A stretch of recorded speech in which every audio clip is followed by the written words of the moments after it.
sekalian, ada beberapa hal yang ingin saya sampaikan terkait pembelajaran jarak jauh supaya bisa lebih maksimal dan optimal dijalani oleh anak-anak ketika belajar di rumah.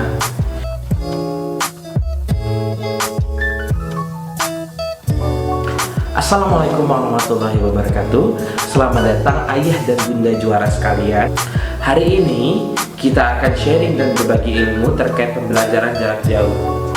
Ya, pembelajaran yang sedang menjadi perhatian kita semua karena kita merubah gaya belajar kita.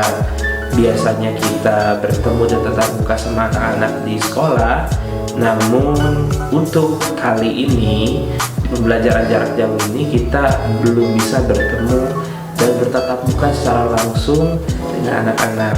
Ya, akhirnya konsekuensi dari pembelajaran jarak jauh itu harus ada pendampingan dari orang tua. Pendampingannya seperti apa?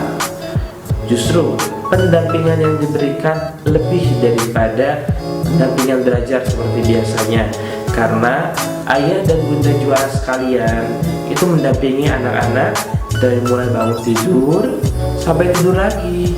Nah, di sana otomatis memerlukan waktu dan tenaga yang ekstra bagi ayah dan bunda juara sekalian. Oleh karena itu, kita belajar bersama bagaimana sih di pembelajaran jarak jauh ini kita bisa optimal mendampingi anak-anak. Dan yang utama, jangan sampai anak-anak merasa bosan dengan pembelajaran jarak jauh. Karena ketika anak-anak udah mulai bosan, cukup sulit untuk menerima inputan materi pembelajaran. Pembelajaran jarak jauh ini menjadi hal yang baru bagi kita semua. Tidak hanya ayah dan bunda juara, tetapi bagi kami, bapak dan ibu guru.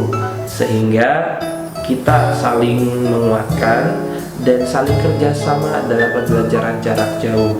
Ayah dan bunda juara sekalian, ada beberapa hal yang ingin saya sampaikan terkait pembelajaran jarak jauh supaya bisa lebih maksimal dan optimal dijalani oleh anak-anak ketika belajar di rumah. Yang pertama adalah mengoptimalkan fasilitas internet yang ada di rumah. Misalkan ada komputer, smartphone, wifi, ataupun yang lainnya yang dapat menunjang pembelajaran, dipersilakan ayah dan bunda juara sekalian memberikan akses untuk belajar, okay? Dalam artian anak-anak bisa melihat HP, tapi untuk belajar. Mungkin juga ada beberapa materi dari bapak ibu guru yang diberikan kepada anak-anak maupun ayah bunda juara. Ketika belum paham dan belum mengerti dari materi tersebut, bisa juga ayah dan bunda juara sekalian mencari di internet untuk melengkapi, menambah pemahaman, dan kalau perlu video untuk memberikan kemudahan pembelajaran kepada anak-anak di YouTube itu bisa juga. Bahkan baik ketika itu bisa dikontrol dan dioptimalkan untuk belajar anak-anak. Jadi fasilitas internet yang ada di rumah dipersilakan untuk dikelola semaksimal mungkin untuk pembelajaran dan koordinasi dengan bapak ibu guru. Yang kedua adalah pengaturan waktu. Di sini bapak dan ibu guru sekalian telah mengatur jadwal anak-anak setiap harinya, dari mulai bangun tidur, bahkan ada yang sampai tidur lagi, itu sudah disiapkan dan anak-anak tinggal mengimplementasikannya waktu-waktu yang telah disediakan. Harapannya anak-anak bisa mengikuti jadwal yang telah diberikan, sehingga setelah selesai pembelajaran jarak jauh, anak-anak memiliki kebiasaan yang positif dan teratur, dari mulai bangun tidur sampai tidur lagi, bagaimana mereka belajar, bagaimana mereka mandiri, dan tugas-tugas life skill dapat terpenuhi. Harapannya dengan ada pembagian waktu, ayah dan bunda juara sekalian dapat memantau dan memandu anak-anaknya untuk mengikuti waktu yang telah ditentukan. Selanjutnya yang ketiga, terkait bagaimana cara membimbing pembelajaran anak yang selalu fun. Ada beberapa masukan atau keluhan dari ayah dan bunda juara sekalian terkait anak-anak merasa bosan dengan belajar, anak-anak merasa sulit untuk diarahkan, bahkan harus dikejar-kejar. Dari berbagai masalah itu, kita bisa bersama-sama lihat kembali bagaimana cara kita mendampingi anak-anak. Apakah anak merasa senang didampingi belajarnya oleh orang tua ataukah belum? Berarti dalam cara kita membelajarkan anak ada sesuatu yang perlu ditingkatkan lagi. Misalkan yang pertama adalah senyum. Anak-anak kelas bawah biasanya mereka lebih ekspresif.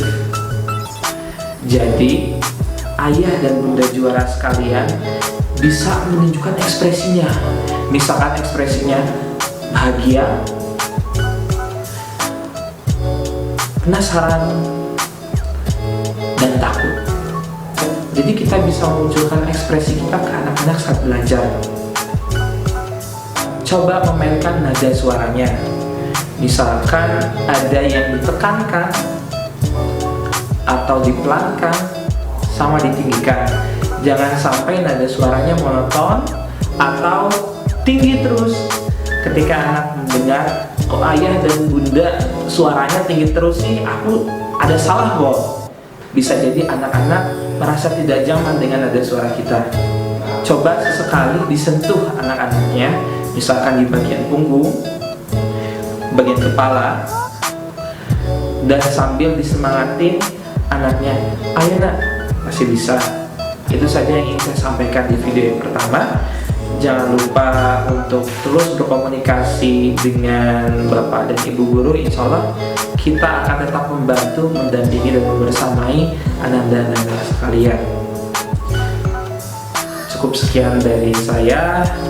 Sampai jumpa di video selanjutnya. Terima kasih. Wassalamualaikum warahmatullahi wabarakatuh.